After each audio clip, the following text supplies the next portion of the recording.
Shalom, I'm Messianic Rabbi, Zev Porat, and welcome to Biblical Hebrew Foundation. Today I'm going to be speaking to you about God's hand. Exodus chapter 15, verse 6. Your right hand, O Lord, glorious in power. Your right hand, O Lord, shatters the enemy.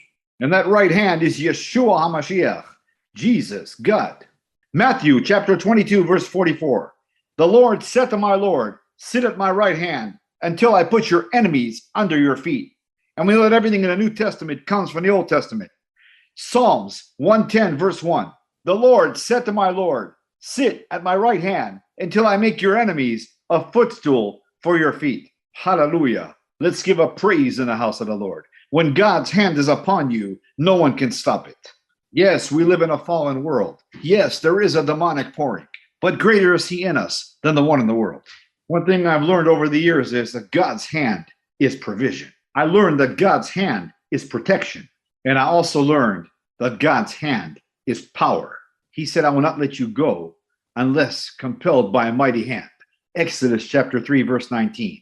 But I know that the king of Egypt will not let you go unless compelled by a mighty hand.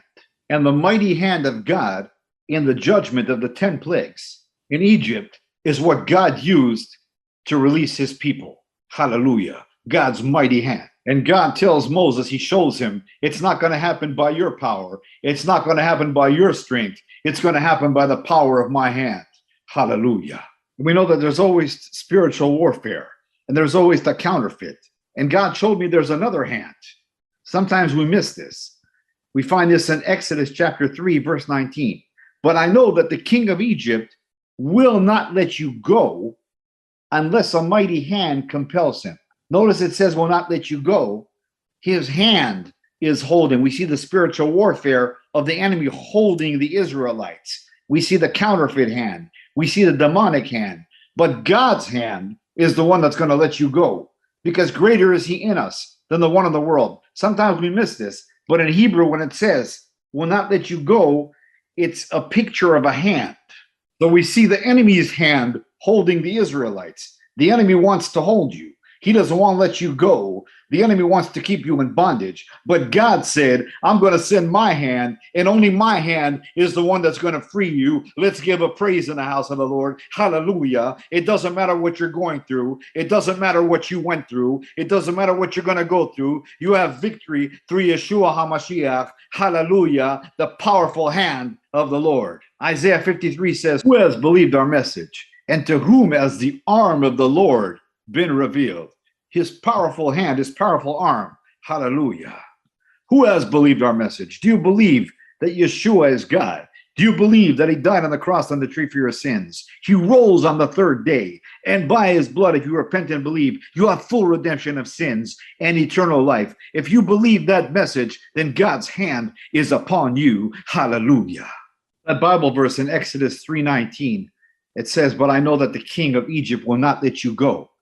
The enemy thinks that he has such a grip on you that he just won't let you go. He thinks he's won. He thinks he has you, unless there is another hand that is stronger than his hand. Sometimes people feel like they're in chains, like they're locked, like the enemy has them. And I'm not speaking to you necessarily about something new. There's some deep stuff that's been holding some people back for a long time, that the enemy has a grip on them for a long time, that God's provision is trying to move in their life, but something is blocking them. Something is blocking the blessing. Sometimes it feels like you can't breathe, like he's holding you so strong. But God said, there's another hand, a stronger hand, a hand that's going to break the strong man, that's going to break the stronghold. And this is what Moses needed to know. It's no different for anybody listening to this today or anybody that's going to hear this in the future. It's no different. The Bible says in Ecclesiastes chapter 1, verse 9, there's nothing new under the sun. Everything that was will happen again. And I'm paraphrasing. God is speaking to us through his word. What Moses needed to hear, we need to hear. And that is your Abba, your father, is stronger than your Pharaoh. Sometimes the pressure of life is what's going to bring you into freedom. Sometimes you have to know that it cannot be done your way. It can only be done God's way. God's mighty hand. And that situation that you're going through, that situation that you're in, that hold on you is not going to let you go until a mighty hand is released. The hand of God. Hallelujah. Exodus 3, verse 19 in Hebrew, where it says mighty hand. Except by your mighty hand. In Hebrew, it says velo biyat cheska. And that means mighty, but cheska also shows that God releases. It also means mighty, and it also means to release from power. He's stripping the enemy, the devil, Pharaoh, from all power. And 10 plagues later, Pharaoh knew that there's a mighty hand. Haman wanted to kill all the Jews. He knew that there's a mighty hand. Hitler wanted to wipe out all the Jews. He knew that there's a mighty hand. Osama bin Laden tried to go against Israel. He knew that there's a mighty hand. And when I say they knew, and I just gave a few examples, what I mean is they're not here anymore. Now they've seen the hand of God. Sometimes God's hand will stop you. Have you ever been grateful when God's hand stopped you for making a wrong choice, stop you from making a wrong move, stop you from making a wrong decision, even though it didn't look like the right thing at that time, but God's hand stopped you. If we want the blessing of God's hand, if we want the protection of God's hand, then we need to be obedient to his word. We need to die in Messiah Yeshua daily. We need to repent. And sometimes the sanctification process, God has to stop us. Sometimes when God's hand stops you, it doesn't mean it's because you made a bad choice. Sometimes it's the hand of God that's protecting you. Sometimes there's something you don't see that God sees. Sometimes he wants to test your obedience. We have many examples in the Bible. Remember Paul and Silas. Paul was one of the greatest evangelists that ever lived.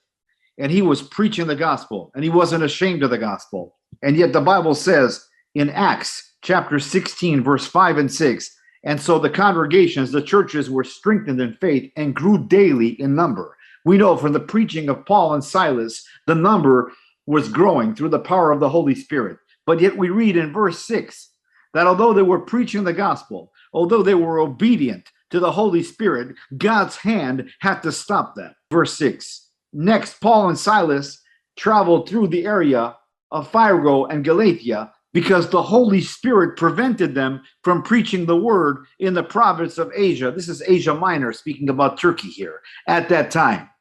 And so we see here that the hand of God stopped them from preaching the gospel.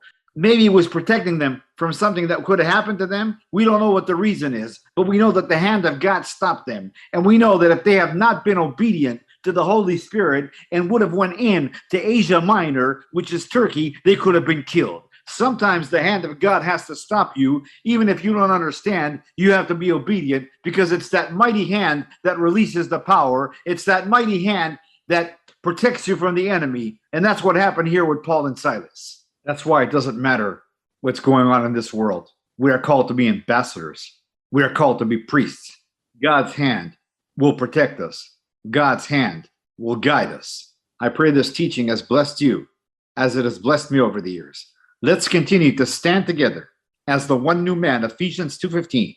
Work the harvest together. Bring the gospel back to Jerusalem and go home. Until next time, I'm Messianic Rabbi Zev Porat, sending you blessings from Jerusalem, Israel, in the mighty name of the King of Kings and Lord of Lords, Aryeh Yehuda, the Lion of the tribe of Judah, the great I am, Jesus Yeshua. Amen. Every knee shall bow and every tongue will confess that Yeshua, Jesus, is God. Hallelujah. Amen. God's mighty hand. Hallelujah.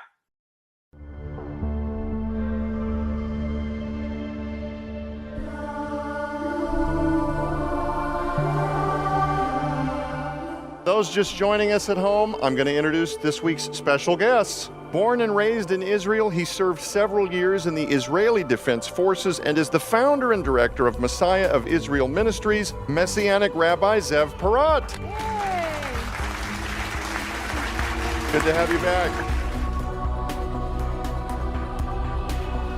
Dr. Tom Horn, who is the CEO of Skywatch TV, an acclaimed best-selling author himself, raves about Blood Alliance. He says, Messianic Rabbi Zev Porat has done it again. In Blood Alliance, he's taken several deep mysteries of God's Word and served them up in a thoroughly understandable, engrossing, and biblically contextual manner. I assure you, he says, once you see the truths that Zev brings into glorious revelation, you'll soon begin to recognize those truths throughout the Scriptures, hidden in plain sight, from first to last. Blood Alliance is an absolute treasure trove. Have you ever heard of God's threshold covenant? If you haven't, you're in for a roller coaster ride of biblical discovery that will enhance your understanding of God's Word and the application of it to your daily life like never before. Messianic Rabbi Zev Porat will be taking you on a much deeper dive than you've probably ever previously experienced. In Blood Alliance, you'll come to understand the true nature of spiritual warfare like never before. You'll uncover the biblical truth about long-held traditions that still assault God's truth and His grace to this very day, throwing massive doctrinal confusion into almost the entire modern Christian church world. Finally, learn the truth about the temple on the Temple Mount and what the Old Testament and New Testament clearly lay out for the last days. Shocking surprises await you. This truly is a life-changing book to the glory of Yeshua, Jesus.